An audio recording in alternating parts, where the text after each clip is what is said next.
사도행전 10장 33절부터 48절까지 말씀입니다. 신약성경 제가 가진 성경책으로 205면에 있습니다. 제가 봉독하도록 하겠습니다. 내가 곧 당신에게 사람을 보내었는데 오셨으니 잘하였나이다. 이제 우리는 주께서 당신에게 명하신 모든 것을 듣고자 하여 다 하나님 앞에 있나이다. 베드로가 입을 열어 말하되 내가 참으로 하나님은 사람의 외모를 보지 아니하시고 각 나라 중 하나님을 경외하며 의를 행하는 사람은 다 받으시는 줄 깨달았도다. 만유의 주 되신 예수 그리스도로 말미암아 화평의 복음을 전하사 이스라엘 자손들에게 보내신 말씀 곧 요한이 그 세례를 반포한 후에 갈릴리에서 시작하여 온 유대에 두루 전파된 그것을 너희도 알거니와 하나님이 나사렛 예수에게 성령과 능력을 기름 붓듯 하셨음에 그가 두루 다니시며 선한 일을 행하시고 마귀에게 눌린 모든 사람을 고치셨으니 이는 하나님이 함께 하셨음이라. 우리는 유대인의 땅과 예루살렘에서 그가 행하신 모든 일의 증인이라. 그를 그들이 나무에 달아 죽였으나 하나님이 사흘 만에 다시 살리사 나타내시되 모든 백성에게 하신 것이 아니요 오직 미리 택하신 증인 곧 죽은 자 가운데서 부활하신 후 그를 모시고 음식을 먹은 우리에게 하신 것이라. 우리에게 명하사 백성에게 전도하되 하나님이 살아있는 자와 죽은 자의 재판장으로 정하신 자가 곧 이 사람인 것을 증언하게 하셨고 그에 대하여 모든 선지자도 증언하되 그를 믿는 사람들이 다 그의 이름을 힘입어 죄사함을 받는다 하였느니라. 베드로가 이 말을 할 때에 성령이 말씀을 듣는 모든 사람에게 내려오시니 베드로와 함께 온 할례 받은 신자들이 이방인들에게도 성령 부어주심으로 말미암아 놀라니 이는 방언을 말하며 하나님을 높임을 들음이러라. 이에 베드로가 이르되 이 사람들이 우리와 같이 성령을 받았으니 누가 등이 물로 세례 베품을 금하리요 하고 명하여 예수 그리스도의 이름으로 세례를 베풀라 하니라. 그들이 베드로에게 며칠 더 머물기를 청하니라. 아멘. 저희가 사도행전 말씀을 같이 계속 살펴보고 있습니다. 우리 지난주에는 우리 10장 이 앞부분이죠. 1절부터 16절까지 고넬료와 베드로가 각각 하나님이 주시는 환상을 보게 되었고, 그래서 이제 고넬료가 이 사람을 보내서 베드로를 청하는 것까지 우리가 같이 살펴봤습니다. 그래서 하나님께서는 이 환상을 통해서 또 고넬료를 통해서 하나님께서 이방인들에게도 구원을 주시고 복음 전하기 원하신다라는 것을 이제 베드로에게 깨닫게 하시죠. 그래서 그 깨달음을 오늘 이제 말씀해 보면 베드로가 고백하죠. 35절에 보면 각 나라 중에서 하나님을 경외하는 사람은 다 받으시는 줄 깨달았다라고 이제 그가 이렇게 고백합니다. 여러분 오늘 저희가 이 중간에 이 16절까지 지난 시간에 살펴봤는데요. 17절부터 32절까지는 베드로가 이제 고넬료가 사람을 보내서 베드로가 고넬료의 집에 와서 서로 만나는 장면입니다. 24절을 보시면 24절 10장 24절을 보시면 이튿날 이제 가이사랴에 들어갔습니다. 베드로가 이 하루가 꼬박 걸려서 1박을 하고 가이사랴에 들어갔는데 고넬료가 그의 친척과 가까운 사람들을 모아서 기다렸습니다. 고넬료가 혼자 베드로를 기다린 것이 아니라 베드로가 이제 올 것인데 하나님께서 환상을 통해서 이 사람을 부르라고 하셨고 그 사람이 이제 올 것인데 과연 이 사람이 어떠한 하나님의 이야기를 해줄 것인가에 대한 기대감을 가진 거예요. 사모하는 마음과 기대함을 가지고 자기 혼자만 들을 수 없다라고 생각하고 오늘 말씀해 보니까 그의 친척들, 가까운 친구들까지 다 불러 모았습니다. 얼마나 이 고넬료가 하나님에 대한 열심이 있었고 또 하나님의 말씀에 대한 사모함이 얼마나 컸는가를 우리가 알 수 있습니다. 특히 이제 고넬료는 이 가이사랴에 주둔하고 있는 로마 군대의 백부장이었잖아요. 그러면 그의 친척들은 주로 로마 사람이겠죠. 그러니까 이 이스라엘을 정복한 정복민이고 대부분의 또 친구들은 아마 같은 군인이거나 아니면 이 이스라엘을 통치하고 있는 그 가이사랴에 있는 로마 총독부에서 일하는 어떤 사회적인 지위가 어떻게 보면 높은 사람들일 가능성이 굉장히 크죠. 그러니까 그러한 사람들을 고넬료가 지금 불러 모아서 기다리고 있는 겁니다. 그리고 나서 우리 25절에 보면 베드로가 들어올 때에 고넬료가 그 앞에 엎드려서 절합니다. 사실 절은 베드로가 해야죠. 왜냐하면 베드로는 이 정복당한 피정복민이고 고넬료는 정복한 사람이잖아요. 그 땅의 지배자이니까 사실 보통은 밖에 백부장이 지나가면 다른 사람들이 그 사람 앞에 엎드려 절을 해야 되는데 지금 이 고넬료가 자신의 그런 어떤 사회적 지위가 높은 사람들이 다 있는 데서 그 앞에서 베드로에게 엎드려 절을 합니다.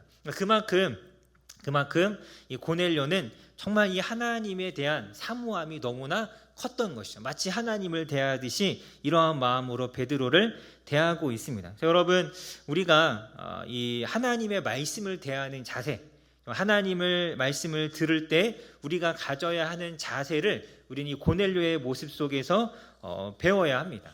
배워야죠. 우리 33절 말씀 한번 같이 한번 읽어볼까요? 우리가 읽은 말씀 33절 같이 읽도록 하겠습니다. 시작. 내가 곧 당신에게 사람을 보내었는데 오셨으니 잘하였나이다. 이제 우리는 주께서 당신에게 명하신 모든 것을 듣고자 하여 다 하나님 앞에 있나이다. 자신이 지금 베드로 앞에 있는 것이지만 하나님 앞에 있습니다라고 하면서 그 하나님의 말씀을 들려주십시오라고 이렇게 베드로에게 이야기합니다.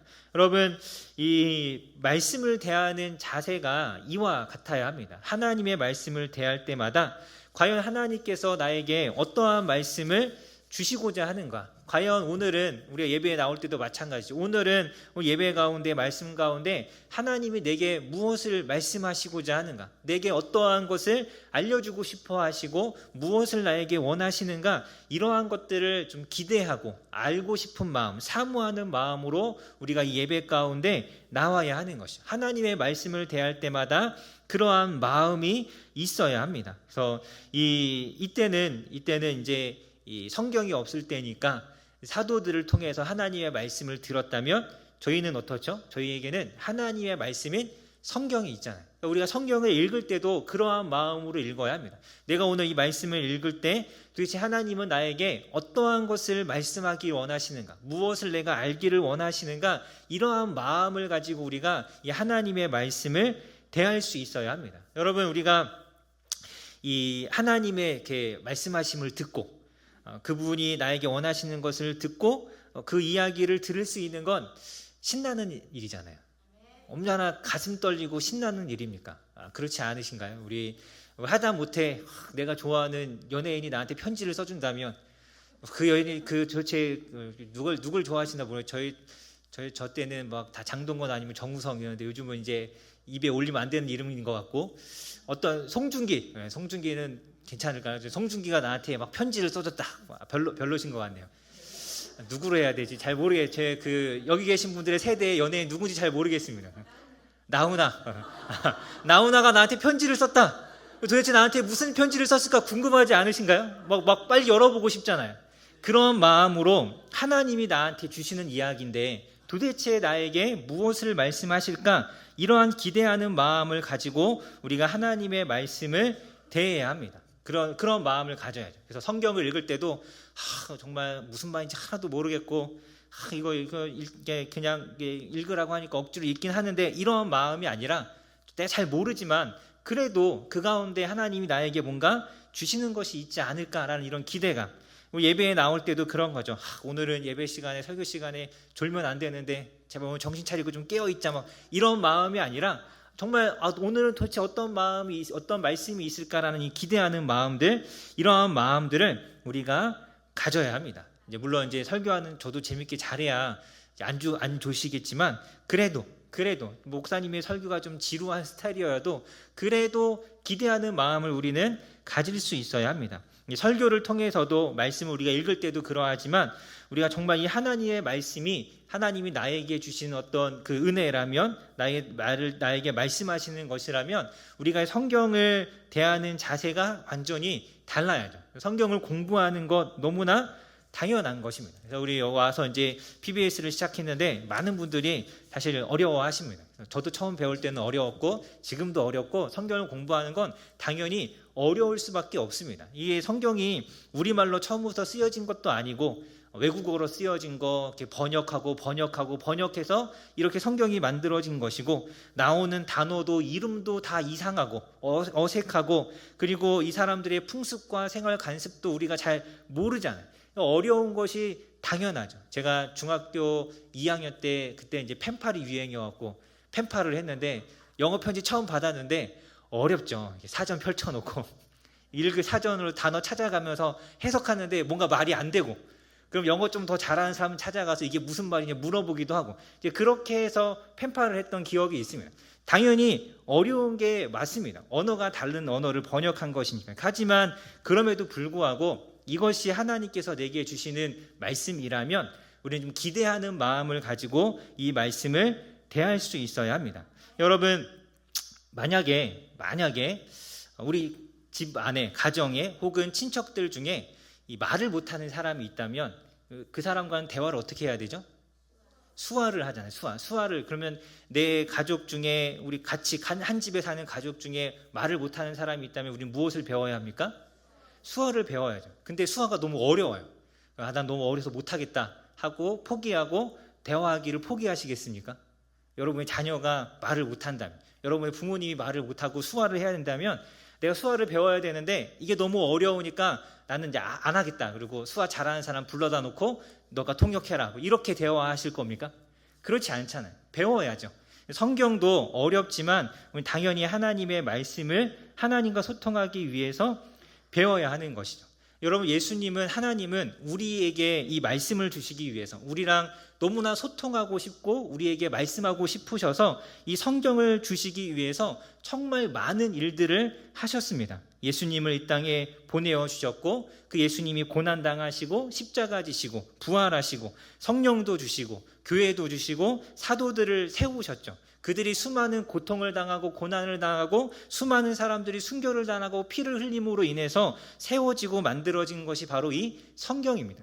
하나님께서 우리랑 대화하고 소통하고 싶으셔서 이것을 주시기 위해서 그렇게 노력하고 그렇게 애쓰셨는데, 오늘도 우리가 지난주에도 봤지만 고넬료에게도 한 상 주시고 베드로에게도 한 상 주시고 이 둘이 만나게 하시고 이 수고를 하나님께서 하셨는데, 우리가 하나님과 대화하기 위한 이 유일한 통로인 이 말씀을 어렵다고 외면하고 내가 이것을 알아가고자 하는 노력을 하지 않는다면 하나님께서 얼마나 마음 아파하시겠습니까? 여러분, 우리는 이 하나님과 소통하는, 하나님과 이 말씀으로 교제하기 위해서 우리는 열심히 애써야 합니다. 수고해야죠. 우리에게도 그러한 노력이 필요합니다. 여러분, 남편과 아내가 서로 한 집안에서 같이 살고 있는데 서로 얼굴은 보지만 대화를 하지 않습니다. 그래서 자녀를 통해서 대화합니다. 광현아, 저를 부르면 안 되겠네요. 우리 지금 윤준아, 저희 엄마한테 가서 아빠 출근한다고 얘기해. 그러면 엄마가, 야, 윤준아, 아빠한테 잘 갔다 오라고 이야기해. 이렇게 대화하진 않잖아요. 부부라면 서로 얼굴을 보고 대화해야 하는 것처럼, 그럼 우리도 하나님과 우리가 직접 마주하면서 하나님과 교제하고 소통할 수 있어야 합니다. 우리가 말씀으로 예배를 통해서 설교를 통해서 듣는 은혜도 있지만 하나님은 이 말씀을 통해서 우리와 직접 대화하고 소통하기를 너무나 원하시죠. 우리 예전에 제가 어렸을 때 이렇게 보면서 눈물 많이 흘렸던 TV 프로가 하나 있습니다. 우리 이상가족 찾아주는 TV 프로가 있었잖아요. 이상가족. 가끔 해외로, 이제 어렸을 때 헤어졌는데 해외로 입양 간 가족을 만나게 되면 이제 그 가족과 만나면 인사라도 해야 되잖아요. 그래서 그 사람들이 평생 배워보지 않았던 영어 한마디, 인사하는 그 한마디 이렇게 배워서 인사라도 서로 이해할 수 있는 말로 이렇게 하려고 이렇게 노력하고 그렇게 하는 모습들을 우리 자주 봤잖아요. 멀리 떨어진 우리의 육신의 가족을 만날 때도 서로 소통하기 위해서 이렇게 애쓰는데, 하나님과 소통하기 위해서 말씀을 우리가 알아가는 일에 힘쓰지 않는 건 정말 여러분, 이건 너무나 가슴 아픈 일입니다. 그래서 여러분, 우리가 하나님의 말씀을 알아가는 일에 이렇게 힘을 내야죠. 여러분, 제가 이제 PBS 이런 거 열심히 하시라고 꼭 그것 때문에 하는 말씀은 꼭 아니고요. 여러분, 성경을 이렇게 한 장을 읽더라도 거기에 우리가 하는 것처럼 적용하기 5가지 이런 거, 그런 거 너무 어려워서 못 하더라도 그냥 한 가지, 정말 말씀을 한 장을 읽고 이 한 장을 10번을 읽고 20번을 읽더라도 그 안에서 한 가지라도 내가 하나님이 이걸 원하시는구나라는 것을 깨달을 수 있다면 그것으로 족한 것입니다. 여러분, 우리가 너무 어렵다 하고 이렇게 말씀을 이렇게 멀리 둘 것이 아니라 정말 하나라도 하나라도 하나님이 나에게 무엇을 원하실까를 좀 기대하는 마음으로, 사모하는 마음으로 우리가 하나님 앞에 나아갈 수 있어야 합니다. 그래서 여러분, 말씀에 대한 이 사모하는 마음, 이 말씀으로 내가 하나님의 음성을 듣고 싶다라는 이런 마음들이 더 커지실 수 있기를 주님의 이름으로 간절히 소망합니다. 베드로가 뭘 말씀해 보면 우리 저희 읽진 않았지만 29절에 보면 베드로가 이렇게 이야기합니다. 내가 환상을 보고 나서 부름을 사양하지 아니하고 왔으니 이제 내가 묻겠다. 무슨 일로 나를 불렀느냐? 베드로는 사실 자기가 여기 왜 왔는지 아직까지 모르고 있습니다. 그래서 나를 왜 불렀냐라고 이 고넬료에게 물어보죠. 그런데 오늘 33절에 보면 고넬료도 하나님이 베드로를 왜 불렀는지 모릅니다. 그래서 33절에 보면 베드로에게 말하기를 이제 우리는 주께서 당신에게 명하신 것을 듣고자 하여 여기 서 있습니다. 이렇게 얘기합니다. 서로 왜 왔는지 몰라요. 베드로도 자기가 왜 왔는지 모르고 고넬료도 자기가 왜 왔는지 정확하게 알지 못합니다. 그런데 서로 이렇게 대화를 하고 났더니 34절과 35절에 베드로가 이렇게 이야기하죠. 내가 참으로 하나님은 사람을 외모로 보지 아니하시고 하나님을 경외하며 의를 행하는 사람을 다 받으시는 줄 깨달았도다. 서로 아무것도 몰랐지만 서로가 만남으로 인하여서 서로가 하나님 앞에 받았던 환상을 이야기하고 서로가 만났던 하나님에 대해서 이야기함으로 인해서 자신들이 여기 왜 있는지, 자신들이 왜 만났는지를, 하나님께서 무엇을 원하시는지를 이제야 이들이 깨달은 것입니다. 되게 재밌잖아요. 서로 몰라요. 내가 왜 왔는지, 저 사람을 내가 왜 불렀는지 서로 모르는데 서로 이야기하다 보니까 하나님이 이것을 원하시는구나라는 것을 깨달은 것이죠. 그래서 여러분, 우리는 성도는 서로를 깨닫게 하는 존재입니다. 각자가 받은 은혜를 통해서 내가 각자가 경험한 하나님에 대한 그 경험들을 통해서 서로가 서로에게 하나님이 어떠한 분인지, 그리고 우리가 어떻게 살아가야 하는지를 서로가 깨닫게 하는 존재가 바로 성도인 것이죠. 서로 몰랐지만 서로 만나고 같이 교제함을 통해서 하나님의 이 놀라운 뜻을 깨닫게 되는 것입니다. 여러분, 우리가 매주 이렇게 만나지만 우리가 이렇게 만날 때마다 서로에게 각자가 이렇게 은혜를 줄 수 있는, 하나님이 깨닫게 하시는 통로로서 우리가 하나님 앞에 쓰임받아야 하는 것이죠. 성도는 그러한 곳이고 교회도 그러한 곳입니다. 그냥 와서 앉아있다가 그냥 가는 곳이 절대 아닙니다. 그냥 앉아서 예배만 드리고 찬양만 부르다가 돌아가는 곳이 아니라 서로가 서로에게 하나님이 어떠한 분인지를 보여주고 알려줄 수 있는 그러한 사람들이어야 하는 거죠. 그래서 교회의 성도의 교제는 그러한 것입니다. 여러분, 우리가 이 말씀 속에서 보는 베드로가 어떠한 사람인지 우리가 너무나 잘 알고 있잖아요. 그는 그 누구보다도 이 땅에 존재하는 그 어떤 사람들보다도 예수님하고 가장 가까운 사람이 베드로이죠. 베드로. 예수님하고 3년을 같이 붙어 다니면서 그 12명의 제자들 중에서도 가장 예수님 앞에 가까이 있었다라는 수제자라고 우리가 이야기하는 사람이 베드로이고, 그는 오순절 성령 사건 이후에 한 번의 설교로 3,000명을 회심시키고 또 한 번의 설교로 5,000명을 회심시켰던 사람이 베드로입니다. 베드로. 그렇게 하나님을 너무나 잘 알고 있었고 하나님이라고 친밀했던 이 베드로조차도 고넬료라는 한 이방인 성도를 만남으로 인하여서 그가 새롭게 깨닫는 것이 있었던 것이죠. 여러분, 우리가 신앙생활을 아무리 오래 하고 이 앞에 있는 저 같은 목사라 할지라도 성도님들과 우리가 같이 교제함으로 인해서, 우리가 같이 하나님 안에서 교제함을 통해서 하나님께서 서로에게 깨닫게 하시는 것이 있습니다. 아무리 신앙생활을 오래 했어도 그것은 중요하지 않습니다. 그 누구에게나 우리는 서로가 각자에게 이 하나님의 지혜와 하나님의 말씀을 나누는 사람들이어야 하는 것이죠. 여러분, 교회는 그러한 곳이어야 합니다. 만났을 때 서로를 만나는 것이 서로의 신앙과 하나님에 대한 지식과 지혜에 더 유익이 되어야 하죠. 서로에게 도움이 되어야 합니다. 그것이 성도의 교제인 것이죠. 베드로는 우리 지난 시간에 살펴봤지만 유대인에게만 구원이 있는 줄 알았지만 고넬료를 만나고 나서야, 올 때도 몰랐죠. 오고 나서도, 집안에 들어와서도 몰랐고 고넬료의 이야기를 듣고 나서야 비로소 하나님의 원하심이 무엇인지를 깨닫게 하셨습니다. 여러분, 우리가 항상 기억해야 합니다. 내가 지금까지 알고 있는 하나님이 전부가 아닙니다. 나는 아직 하나님에 대해서 알지 못하는 것이 너무나 많습니다. 우리는 하나님을 더 많이 알아가야 하고 더 열심히 알아가야 하죠. 하나님은 그러한 분입니다. 그냥 교회만 왔다 갔다 하는 것이 중요한 것이 아닙니다. 교회를 아무리 왔다 갔다 해도 10년을 왔다 갔다 하고 20년을 왔다 갔다 해도 내가 알고 있는 하나님에 대한 것이 20년 전에 내가 알던 하나님이 전부라면 우리는 전혀 잘하지 않은 것이고, 이 교회를 왔다 갔다 한 것이 사실 정말 그냥 왔다 갔다만 한 것이죠.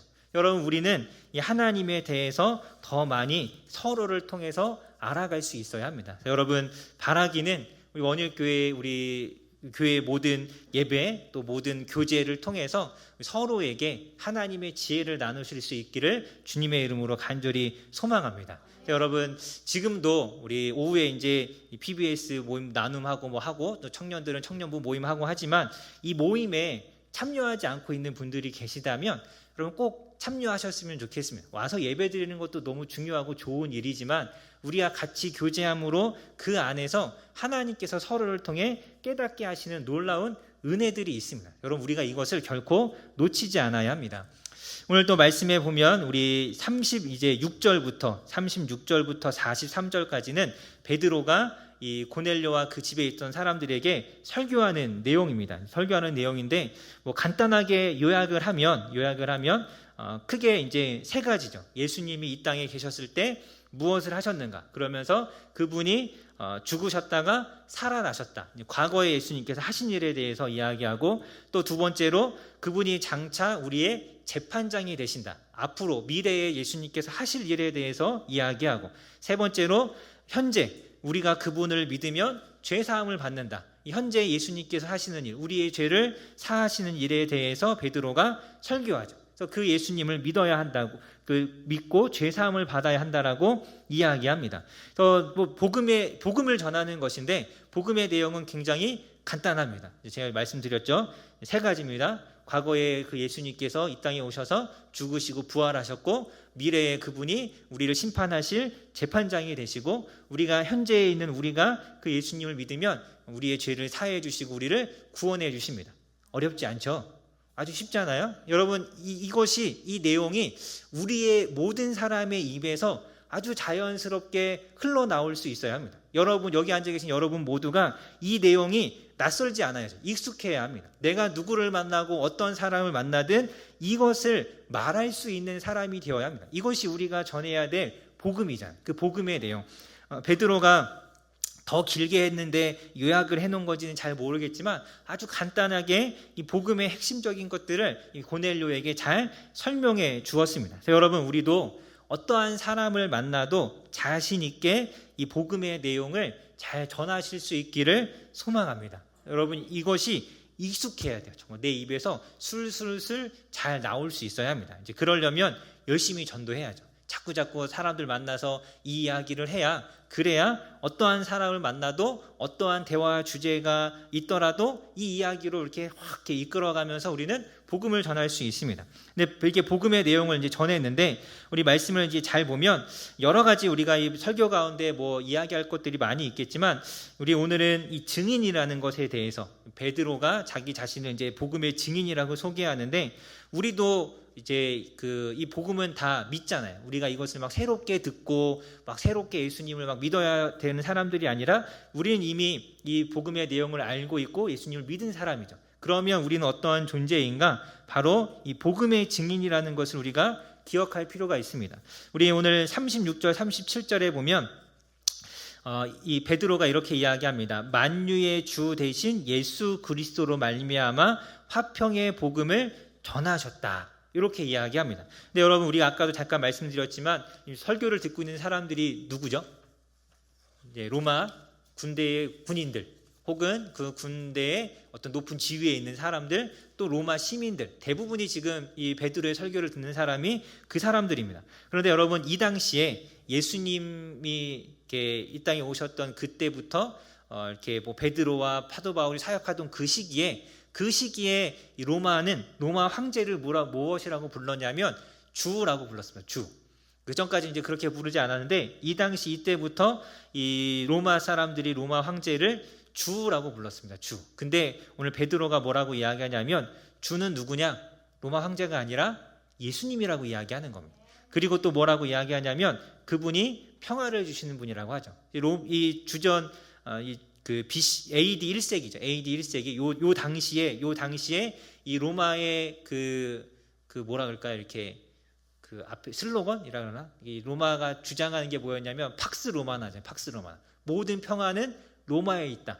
이게 무슨 말이냐? 로마 황제가 이 땅에 평화를 주는 사람이라는 그러한 뜻이거든요. 그런데 오늘 사도 바울이 무엇이라고 이야기합니까? 예수님께서 화평의 복음을 주신다.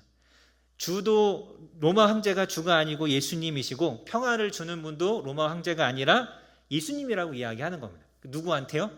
로마 황제를 섬기는 로마 군인들과 로마 시민들에게 그렇게 이야기하고 있는 거죠. 정말 대단하지 않나요? 너무 담대하게. 정말 이 사람들이 뭔가 이렇게 마음을 잘못 먹으면 너무 반역자다 그러고 잡아갈 수도 있는 그러한 상황인데 베드로는 전혀 개의치 않고 굉장히 담대하게 이 복음을 전하고 있습니다. 여러분, 이렇게 담대하게 예수님을 이야기할 수 있는 것이 바로 증인이죠. 그러한 사람이 증인입니다. 뭐 어떠한 상황이 돼도 증인은 진실, 자기가 본 것을 이야기해야 되는 사람이죠. 여러분, 우리도 어떠한 사람을 만나든 이렇게 담대하게 주님의 복음을 전하는 사람들이 되어야 합니다. 친구든 직장의 동료든 이웃이든 뭔가 내가 이야기를 했을 때 어떤 베드로는 고민 안 했을 것 같긴 해요. 저라면 고민했을 것 같아요. 내가 이 얘기했다가 잡혀가면 어떡하지? 그래서 조금 이렇게 좀 말을 바꿔서 로마 황제도 참 훌륭한 주이지만 예수님이 정말 너무 좋으신 주님이다 이러면서 막 이렇게 약간 애매하게 말했을 것 같은데 베드로는 그러한 고민이 전혀 없습니다. 여러분, 우리가 직장의 동료든 친구든 우리가 예수님에 대해서 이야기할 때 어떻게 생각할지, 나를 어떻게 바라볼지 이러한 것들을 고민하지 않아야 합니다. 그냥 우리는 담대하게 전할 수 있어야 하죠. 무엇보다 베드로가 분명하게 이야기합니다. 39절에 보면 예수님을 다 이야기하고 나서 39절에 무엇이라고 이야기하냐면 우리가 그가 행하신 모든 일의 증인이라. 우리는 유대인의 땅과 예루살렘에서 그가 행하신 모든 일의 증인이라라고 이야기합니다. 여러분은 이 땅을 살면서 어떤 삶을 살기를 원하십니까? 어떠한 모양으로 어떠한 삶을 살기를 원하십니까? 무엇을 원하십니까? 우리 예수님은 우리가 증인의 삶 살기를 원하십니다. 예수님께서 분명하게 우리에게 말씀하셨잖아요. 땅끝까지 이르러 내 증인이 되라. 예수님은 우리가 증인의 삶을 살기를 원하십니다. 우리는 여러 가지를 꿈꾸죠. 어떤 직업을 갖고 어떤 내가 원하는 어떤 꿈을 이루고 언젠가는 어디에 가서 뭔가를 하고 이런 내가 원하는 삶이 있는데, 그런데 예수님은 우리에게 무엇을 원하시냐? 내가 무엇을 하든 증인의 삶 살기를 원하십니다. 우리가 어디에 있든 무엇을 하든 어떤 직업을 가지든 그것과 상관없이 예수님을 전하는 삶을 살기 원하시는 것이죠. 어떠한 친구들을 만나면 어떻게 내가 이들에게 예수님을 전할 수 있을까? 내가 직장 생활을 하고 있다면 그 직장의 동료들을 볼 때마다 내가 어떻게 하면 저 사람을 예수님께로 인도할 수 있을까? 항상 정말 이런 생각만 하는, 어떻게 하면 내가 예수님을 더 잘 전할 수 있을까 하는 이러한 생각을 하고 그것을 행동으로 옮기는 그런 증인의 삶을 살기를 원하십니다. 여러분, 우리가 항상 예수님을 생각해야 합니다. 앉아도 예수님을 생각하고 누워도 예수님을 생각하고 사람을 만날 때마다 어떻게 하면 저 사람에게 내가 예수님을 전할 수 있는가, 이것을 생각하는 사람들이 되어야 합니다. 그래야 우리가 증인의 삶을 살아갈 수 있습니다. 자, 여러분, 이것을 전문적인 용어로 하면 이제 미친놈이라고 합니다. 죄송합니다. 제가 이렇게 좋은 표현은 아닌데 미친놈이라고 하죠. 복음에 미친 사람, 예수에 미친 사람이 되어야, 여러분, 진짜 미쳐야 그렇게 할 수 있습니다. 내가 미치지 않았기 때문에 사람들을 만나면 두렵고, 내가 미치지 않았기 때문에 내가 전해야 될 복음보다 저 사람들이 나를 어떻게 생각할까가 더 두려운 거죠. 여러분, 요즘에도 있는지 잘 모르겠지만 예전에 한참 이제 그 아이돌 가수라는 게 막 이렇게 뜰 때, 막 유명해질 때, 옛날에 H.O.T 다 기억나시나요? 뭐 그런 거 막 생길 때 이렇게 팬덤이라는 게 막 생기기 시작하면서 막 학생들이 막 이렇게 가수들 쫓아다니면서 막 흔들고 선물 보내고 막 학교 빠지고 빠져서 막 거기 가고 막 이런 일이 있었잖아요. 그래서 우리 다 뭐라 그랬죠? 다 미쳤다 그랬잖아요. 미쳐야 그렇게 할 수 있는 거예요. 미쳐야 그걸 쫓아다닐 수 있고 다른 그 무엇보다 그것이 우선이 되는 거죠. 거기에 집중하며 살아가려면 거기에 미쳐야 합니다. 여러분, 우리가 복음에 미치지 않고 예수님에게 미치지 않고는 절대로 우리가 이 복음을 전하는 증인의 삶을 살아갈 수 없습니다. 요즘 TV에 뭐 예능에 이런 데 보면 과거에 이렇게 훌륭한 운동선수였던 사람들이 많이 나오잖아요. 근데 그 사람들이 자기가 운동했을 때 하는 이야기를 하는 걸 잘 들어보면 이 사람들도 뭐 즐기고 노력하고 다 떠나서 자신이 하는 그 운동에 미쳐있던 사람들이에요. 미치도록 해서 그 분야의 최고가 될 수 있었던 것이죠. 여러분, 우리가 정말 전도를 잘하고 정말 제대로 된 증인의 삶을 살아가려면 예수님에게 미쳐야 합니다. 그렇지 않고는 절대 우리는 이 증인의 삶을 살아갈 수 없습니다. 여러분, 하나님께, 예수님께 미쳐본 적이 있으십니까? 정말 미치도록 예수님을 섬기고 예수님을 따라다녔던 그런 경험이 있으십니까? 여러분, 그러한 경험이 있어야 합니다. 그게 한번 과거의 경험으로 끝날 것이 아니라 그것이 지금도 현재 진행이어야 하죠. 계속 우리는 예수님께 미친 사람이 되어야 합니다. 우리는 이렇게 예수님께 미쳐야 되는데 오히려 사람들이 너 미쳤어, 너 교회에 미쳐버린 것 같아, 야, 너무 빠진 거 아니야? 라는 이런 이야기를 들을까봐, 오히려 그런 이야기를 들어야 되는데 그런 이야기를 들을까봐 그게 두려워서 조심하고 하나님 드러내기를 망설이고 있지는 않습니까? 우리가 우리 자신을 잘 돌아봐야죠. 여러분, 우리는 복음에 미친 사람들이 되어야 합니다. 여러분, 정말 이 복음에 미쳐서 예수님의 증인의 삶 살아가시기를 간절히 소망합니다. 또 우리 증인에 대해서 우리 같이 보려고 하는데요. 우리 39절에 보면 베드로가 또 이런 이야기를 합니다. 39절에 보니까 그가 행하신 모든 일의 증인이라. 무엇의 증인입니까? 예수님께서 하신 모든 일에 대한 증인입니다. 증인이 존재하려면 뭐가 있어야 되냐면 증거할 대상이나 내용이 있어야죠. 그것이 없이는 증인이라는 것도 없습니다. 아무것도 존재하지 않는데 증인은 무슨 증인이죠? 거짓 증인이죠. 진짜 뭔가 존재하는 게 있어야 그것의 증인이 될 수 있는 거예요. 우리가 왜 예수님께 온전히 미쳐버린 그런 증인의 삶을 살아가지 못하느냐? 내가 증거해야 될 그 내용, 그 예수님에 대한 것을 우리가 잘 알지 못하기 때문에 그렇습니다. 내가 예수님께서 무엇을 하셨는지, 그분이 어떠한 분인지를 잘 안다면, 그러면 우리는 이 증인의 삶을 살아갈 수밖에 없는 것이죠. 자, 여러분, 우리 바꾸어 말하면 우리가 증인이어야 하는데, 내가 증인이기 위해서는 무엇을 알아야 합니까? 예수님에 대해서 잘 알아야 하는 것이죠. 예수님이 어떠한 분인지, 무엇을 하셨는지, 왜 하셨는지를 알지 못하고는 내가 누구인지를 정확하게 알 수 없는 것입니다. 우리 모두가 증인으로 하나님 앞에 부름을 받았는데 내가 무엇을 전해야 하는지, 내가 무엇을 증거해야 되는지를 알지 못하면 내가 뭘 말해야 될지를 모르는 것이고 내가 어떠한 삶을 살아야 할지를 모르는 것이죠. 그러다 보면 그냥 세상 사람들처럼 하는 것처럼 그렇게 살아가게 되고 세상 사람들이 말하는 걸 쫓아서 따라갈 수밖에 없습니다. 내가 전해야 될 예수님에 대해서, 복음에 대해서 잘 알아야 내가 정말 제대로 된 증인의 삶을 살아갈 수 있습니다. 하나님을 아는 것, 예수님을 아는 것이 곧 나에 대해서 아는 것이죠. 나에 대해서 아는 것. 여러분, 우리가 이 땅을 살아가면서 항상 고민하는 문제가 있잖아요. 내가 먹기 위해서 사는가? 살기 위해서 먹는가? 고민 혹시 해보지 않으셨나요? 한때는 고민을 해본 적이 있습니다. 제가 중학생 때인지 고등학생 때인지 내가 먹기 위해 사는 건지 살기 위해 먹는 건지 막 이렇게 고민했던 적이 있는데, 이런 문제들, 내가 이 직장을 왜 다녀야 하는가? 이 일은 왜 해야 하는가? 내가 왜 여기에 있는가? 나는 무엇을 하며 살아야 하고 이게 진짜 내가 맞는가? 이러한 고민들을 우리는 많이 하는데 이러한 고민들을 어떻게 해결할 수 있느냐? 예수님을 제대로 알아갈 때 이러한 고민이 해결되는 것이죠. 사람은 절대 자기 자신만 보고서는 자신이 누구인지를 알 수 없습니다. 하나님을 알아야 우리가 누구인지를 알 수 있습니다. 여러분, 요거는 제가 한 얘기는 아니고요. 어떤 그 유명한 목사님이 하신 이야기입니다.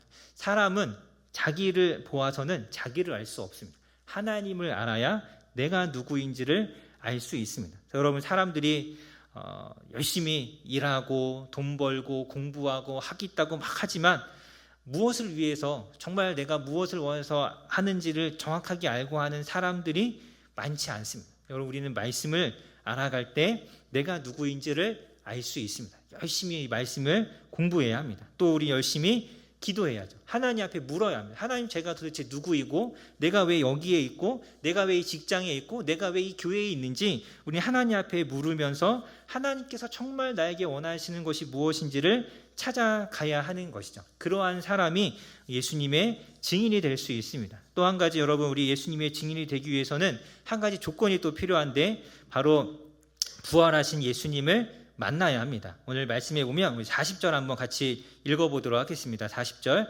같이 읽겠습니다. 시작. 하나님이 사흘 만에 다시 살리사 나타내시되. 41절에 보면 모든 백성에게 하신 것이 아니요 오직 미리 택하신 증인, 곧 죽은 자 가운데서 부활하신 후 그를 보시고 음식을 먹은 우리에게 나타나셨다라고 합니다. 누가 증인이 되느냐? 부활하신 예수님을 만난 사람들이 증인이 되는 것입니다. 근데 모든 사람에게 나타나 보이셨느냐? 아닌 것이죠. 하나님이 택하신 사람에게만 자신을, 예수님께서, 부활하신 예수님께서 자신을 나타내 보여주셨습니다. 부활하신 예수님을 만난 사람들이 증인이 되는 것이죠. 여러분, 이 부활하신 예수님을 만나셨습니까? 여러분 안에 이 부활하신 예수님이 지금도 살아 계십니까? 그 예수님을 만나고 그 예수님을 안에 모신 사람들이 예수님의 증인의 삶을 사는 것이죠. 내가 그 예수님을 만났는데, 그 예수님을 내가 내 안에 모셨는데, 그런데 내가 여전히 이 복음 전하기를 이렇게 망설이고 두려워하고 이렇게 해서는 안 되는 것이죠. 하나님께서 우리를 특별히 택하신 것입니다. 모든 사람에게 자신을 보여주지 않으셨습니다. 택하신 사람들에게만, 증인으로 사용하실 사람들에게만 예수님께서 자신을 나타내 보이신 거죠. 여러분이 부활하신 예수님을 정말 만났다면 하나님께서 여러분을 택하신 것입니다. 증인으로. 그런데 우리가 이 증인의 삶을 외면해서는 결코 안 됩니다. 혹여나 아직 부활하신 예수님을 인격적으로 만나지 못한 분들이 있다면, 내가 아는 그런 확신, 하나님께서 나를 증인으로 부르셨다라는 확신이 없고 내가 어떠한 삶을 살아야 하는지를 아직 고민하는 사람들이 있다면, 여러분 기도해야 합니다. 정말 그 예수님을 내가 진짜 만나기를, 맨날 예배 시간에, 설교 시간에 목사님이 하고 성경에 이야기하는 그 예수님을 내가 정말 인격적으로 만나기를 우리가 기도해야죠. 간절히 기도해야 합니다. 그래야 내가 누구인지를 알고 내가 어떻게 살아가야 하는지를 우리가 확신할 수 있습니다. 여러분, 부활절이 다가오잖아요. 마침 부활절이 다가오잖아요. 부활하신 예수님을, 이 부활절을 준비하면서 내가 한번 만나야겠다라는 그런 마음들을 여러분 가지셨으면 좋겠습니다. 그렇게 오래 내가 교회를 다니고 예수님에 대한 이야기를 들었는데 듣기만 했고 내가 예수님을 만나본 적이 없다면, 정말 여러분 이 부활절 이때만큼은 내가 한번 예수님을 만나보겠다, 여러분 이런 마음가짐을 하셨으면 좋겠습니다. 그래서 이 부활절까지 우리 아직 시간이 조금 남았잖아요. 사실 이제 천주교나 일부 교회들은 이 기간을 사순절이라고 지키죠.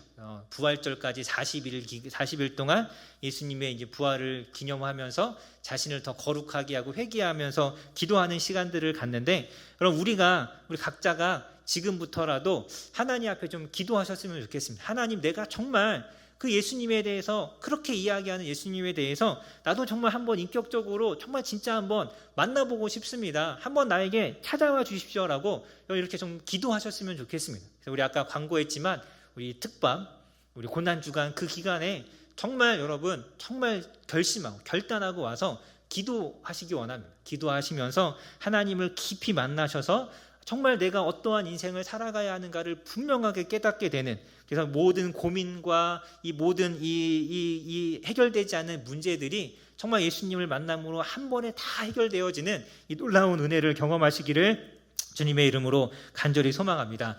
우리 44절부터 48절은 간단한 내용입니다. 이렇게 베드로가 설교할 때 그들에게 성령이 임했죠. 여러분, 우리는 이것을 믿어야 합니다. 우리가 복음을 전하지만, 예수님에 대해서 이야기하지만, 우리가 이야기할 때 그 안에서 역사하시는 분은 성령님이시죠.